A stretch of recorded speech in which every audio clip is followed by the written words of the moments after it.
talked with you a little bit about some of their allegations against you and some of the action they've taken. Do you have anything to say regarding that and just what they've done? Well, I do have a statement that I would like to say, and my statement is shame on Ballad. Shame on Ballad Health for making this about me when it's entirely about patient care. Shame on Ballad for filing paperwork today, in Richmond to downgrade Mountain View Hospital and take away OBGYN services and surgical services and not letting the public know what they intend to do. This is not about me, has never been about me. It is about our healthcare and the changes that are taking place. Patients like the one that you met today, they come to see me, I don't look for them. When I see someone who's paranoid schizophrenic, hiding under bushes, carrying a 6-inch knife just a couple of weeks after the alleged Appalachian Trail killer, is at our camp, I'm gonna do what I can to try to make sure that he gets care and we all remain safe. And that included me calling Frontier Health. The only reason that I took that patient with someone else with me to the emergency room was because Frontier Health advised me to do so. I was able to get him to give up not just one, but all 3 of his weapons.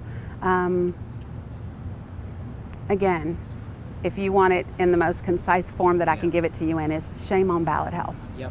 And just from my understanding, I understand you're trying to.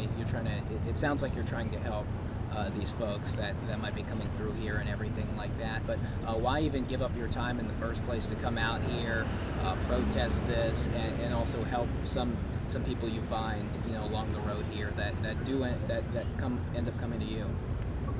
So why be here? Why do this? Yeah. Yeah, why not? A friend of mine and I, we talk all the time about responsibility. So responsibility is the ability to respond.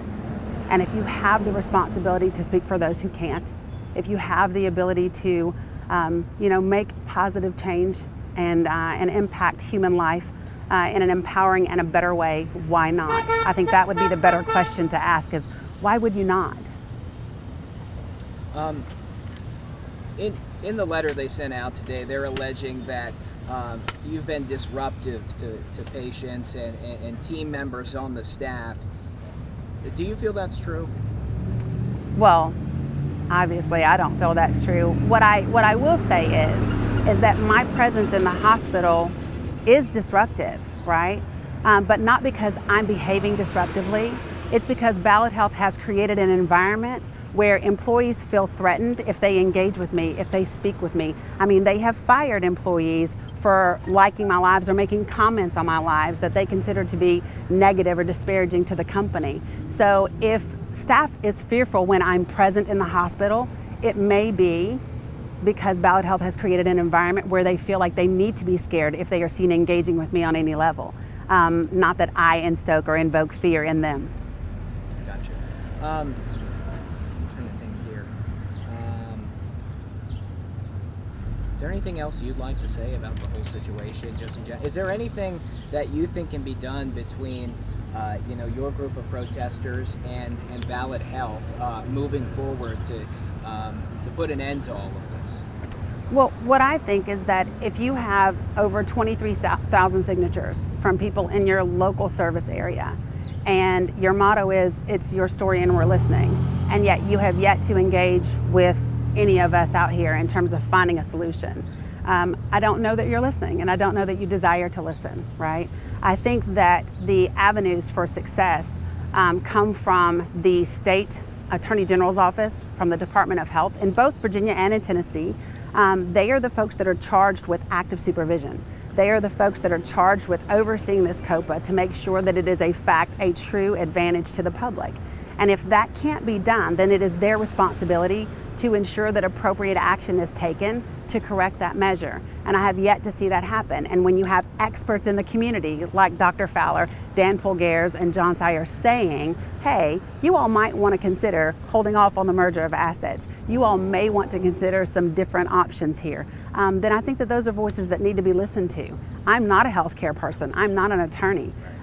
Those folks are, though, and they are very well versed. So that's what I think.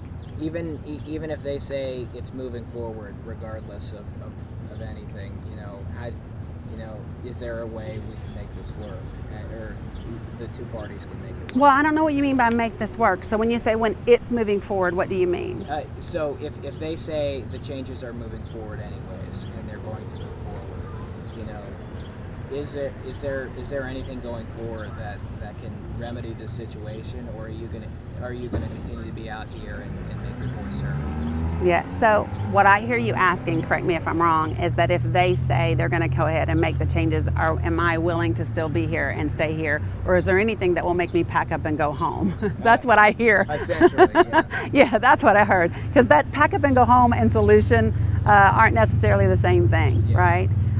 So for me, what a solution looks like is the rectifying of what's been done in this community. So for those who don't get it and aren't aware, your state legislators passed a law that infringe upon your 14th Amendment rights.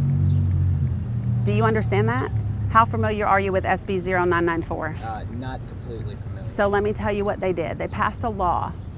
And what that law says, when they amended the Hospital Cooperation Act of 1993, it says that if you want to appeal that law, you have to be able to put up a bond that is large enough to cover the financial loss of a $3.3 billion healthcare system, and you have to pay for their attorney's fees. That's what it says. Do you know what the average poverty rate of this region is? What's that? 30 to 40%. Do you know how many people don't have access to transportation here? What's that? 8 to 10%. Do you know that 10,000 children in Southwest Virginia have food insecurity? That was just an article that was just done yesterday, I believe, right? So if my babies don't know where they're going to get their next meal from, right? Yeah. If we don't have access to transportation, do you think moving our services another 45 minutes away should be of concern to us? Do you think that people ought to just pack up and go home and say, oh, well, you know, we're just going to make the best of it? Yeah. Doesn't matter if we're going to die along the way.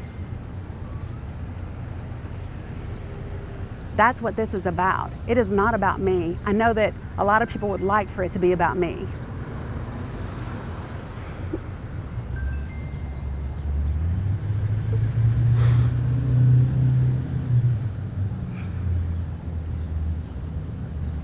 Shame on Ballot Health for making this about anything other than the lives of people.